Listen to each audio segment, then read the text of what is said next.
तो उसमें साफ दिखाई दिया कि हाँ पैसा चोरी हुआ है।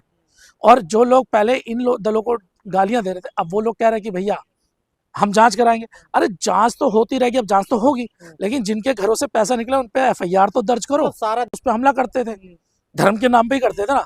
और अब उनके धार्मिक संस्थान से पैसा चोरी हो गया, समझिए, सरेआम चोरी हो रहा है। सरेआम चोरी हो गया। हाँ। और कोई ऐसे छोटे मोटे मंदिर से नहीं, हाँ। उनके जिसे कहते थे हमारा आस्था का प्रतीक है वो, नहीं वहां चोरी से कर कौन रहा है? जो मंदिर में रहने वाले लोग, जो वहां के लोग हैं उन्हीं के घर से पैसा, हाँ। जिनके घर से पैसा निकला चोरी तो उन्होंने की है। दूसरा बंदा तो चोरी करने नहीं जाएगा। भाई कोई कह दे कि दलित समाज वहां चोरी कर रहा है तो पॉसिबल ही नहीं है, क्योंकि दलित समाज ना कमेटी में है ना कहीं है।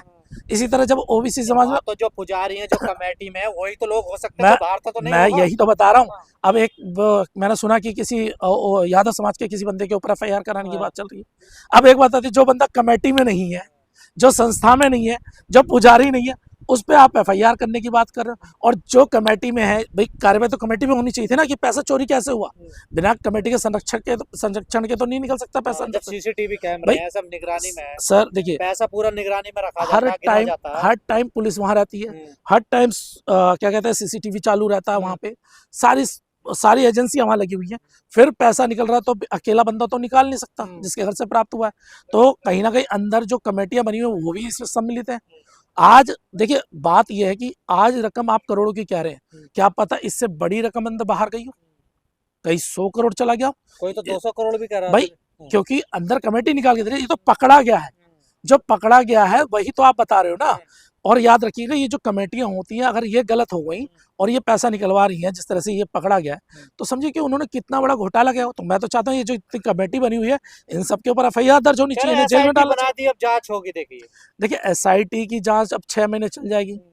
आए दिन किसी मामले को दबाने के लिए नया मुद्दा सरकार लेके आ जाती है। भाई अगर आप कुछ बात करोगे, अगला मुद्दा ले आएंगे, आप भूल जाओगे कि क्या हुआ क्या नहीं हुआ। ये तो जनता भी जानती है। भाई सवाल वहां पे ये निकलता है कि क्या सरकार की नीयत ईमानदार है, सरकार उन पे कार्रवाई करना चाहती है। अगर करना चाहती तो एफआईआर करती, सीधा गिरफ्तारी करती।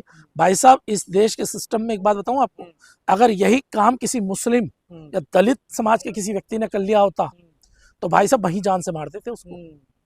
लेकिन क्या कहानी है कि वो एक वर्ग से जुड़े हुए लोग हैं और वो उन्हें राजनीतिक फायदा देते हैं, इसलिए वो लोग उन पे कार्रवाई नहीं कर रहे। अब हिंदू खतरे में नहीं है? मैं कह रहा हूँ हिंदू तो खतरे में है ही, सबसे ज्यादा भाजपाइयों से खतरे में। अगर सही आस्था वाले लोग, अगर ईमानदार हैं, जो लोग देखते हैं, उन्हें पता है सबसे ज्यादा खतरा जो है जो धर्म की ठेकेदारी करे उनसे खतरा है, और किसी और से खतरा नहीं है। धर्म के ठेकेदारों से खतरा है। वो हिंदुत्व के नाम पे चंदा उगाही और इस तरह के कांड करते हैं, वही लोग करते हैं, दूसरा कोई और नहीं करता। तो मुसलमानों को टाइट करने चले, कांड निकले होंगे।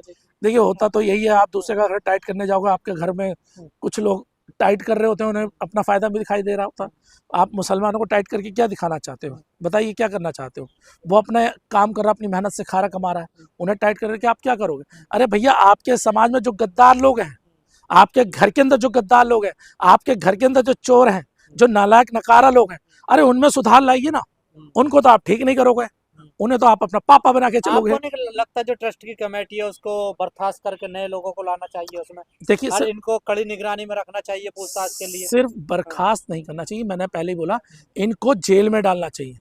जब तक ये लोग जेल में नहीं जाएंगे तब तक सही तरह से जांच नहीं हो पाएगी, क्योंकि उस कमेटी में जो लोग हैं वो कोई छोटे मोटे लेवल के लोग नहीं है, प्रबुद्ध लोग हैं, पैसे वाले लोग हैं, और उनमें समाज के अंदर उनका जो अधिकारी रैंक है उन सब में बड़ी अच्छी पकड़, वर्चस्व वाले लोग हैं। तो ऐसे लोगों पे आप सोचते हो ईमानदारी से कार्रवाई हो पाएगी जब तक वो जेल में नहीं जाएंगे? नहीं, योगी जी तो कहते हैं गुंडों पर बुलडोजर चलेगा, अपराधी छोड़े नहीं जाएंगे। सर ये मजाक, लुटेरे ये अगर बुलडोजर चलता तो चल गया होता सर। अभी तक आपने देख लिया कितने दिन हो गए। आपको चोरी लग रही है, डाका पड़ा है राम मंदिर में। देखिए अभी तो चोरी उजागर हुई है, डाका तो तब पता लगेगा जब एसआईटी सही तरह जांच करेगी, ईमानदारी से जांच करेगी।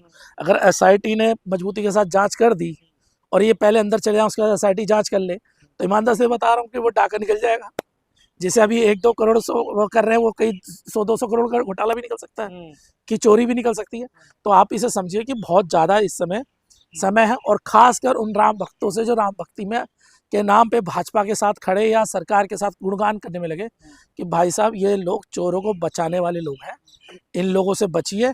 अगर आपको अपने धर्म को बचाना है तो सबसे पहले इनसे बचिए। लेकिन मोदी जी ने कहा था मैं चौकीदार हूँ, तो चौकीदार है, तो फिर कहाँ दिक्कत आ रही है देश में जो इस तरह से माल लूटा जा रहा है राम के नाम पर भी? देखिए, जब मोदी जी ने चौकीदार कहा उसी समय विजय माल्या भाग गया, उसी समय नीरव मोदी वो भी भाग गए, लगातार एक के एक भागे।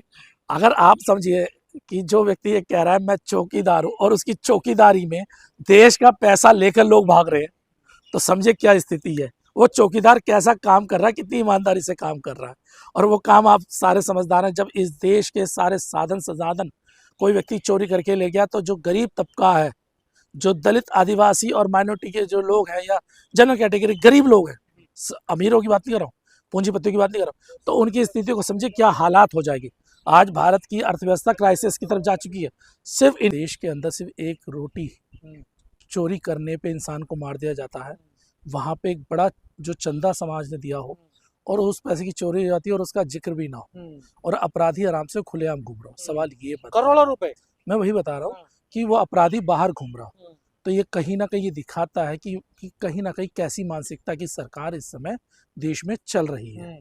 अगर सरकार ईमानदार होती, जो बार बार ये हम देखते हैं जब भी चुनाव आते हैं उत्तर प्रदेश या देश के अंदर, तो हिंदू मुस्लिम की लड़ाई करके दिखाते हैं और जो धर्म की आज आवाज़ उठाते हैं, मुसलमानों के खिलाफ लड़ते हैं। क्या आपने किसी भी एक व्यक्ति का बयान उस चोरी के ऊपर देखा? एक भी किसी का, चाहे कोई सा भी बोल चोरी। रहे हैं, धीरे धीरे आ रहे हैं साधु संत सामने, नहीं, साधु कह रहे हैं इन्होंने राम भी ना छोड़ा। देखिए कुछ साधु संत आ रहे हैं, लेकिन एक हकीकत ये कि जो सबसे बड़ा समुदाय के जो संत वगैरह बने पड़े हैं, क्या उनकी आवाज़ अभी तक आई? ऐसी तो कोई अभी तक आवाज़ नहीं आई है। तो ऐसी स्थिति में आप समझिए कि वहाँ क्या हालात हैं।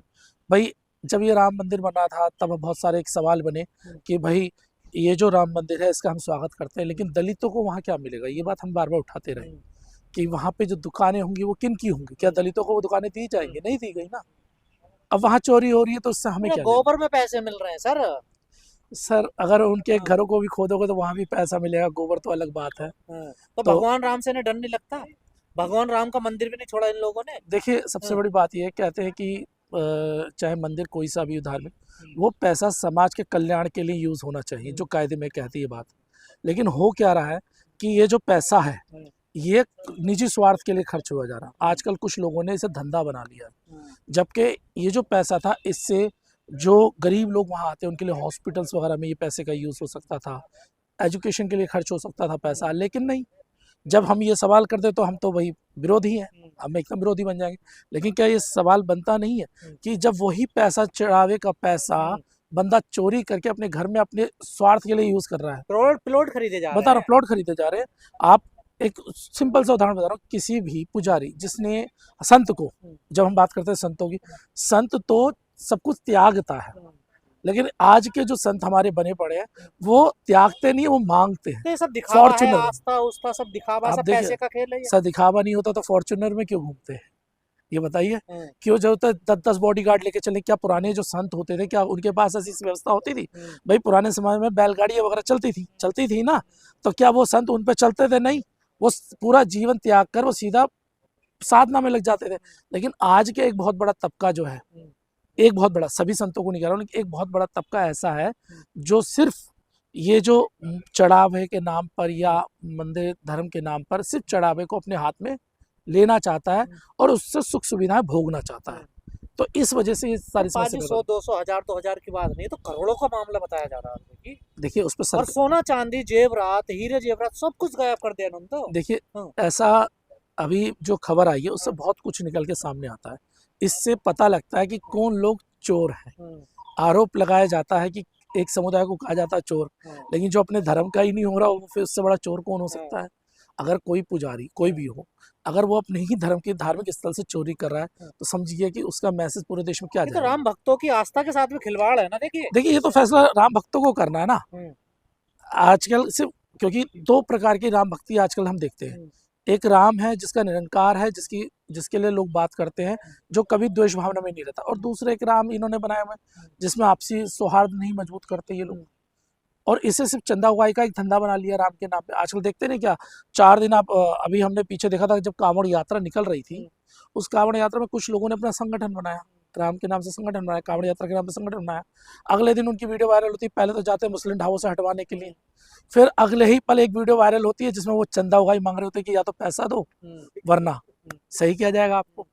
तो समझिए ना कि धंधा तो बना ही दिया है ना इसमें, और उन्हें राम से ही आस्था से कोई मतलब नहीं है, वो आस्तिक तो राम लोग हैं। भक्तों को सवाल करना चाहिए जिन्होंने पैसा चोरी करा, सवाल चंदा तो चोरी ये है, करा। ये तो सवाल है, यदि आप असली राम भक्त हैं तो आपको सवाल करना चाहिए। हम्म, जो लोग पूरे हिंदू धर्म का ठेकेदार बनते हैं, आए दिन सड़कों पे लाठी डंडे लेके निकलते हैं, कहाँ है वो लोग? हम्म, उन्हें आना चाहिए ना, पूछना चाहिए कि वो पैसा कहाँ गया, और जिन्होंने चोरी करी उनको सजा क्या मिल रही है। अब क्या हुआ? हाँ, सवाल ये क्या सजा मिलेगी उनको? भाई सीधी बात, अभी तक जो एफआईआर वगैरह की जब बात कर रहे हैं, एफआईआर हो ही नहीं रही भाई है। एफआईआर तक नहीं हो रही। लोग कह रहे हैं एफआईआर कीजिए, वो एफआईआर तक करने को तैयार नहीं है।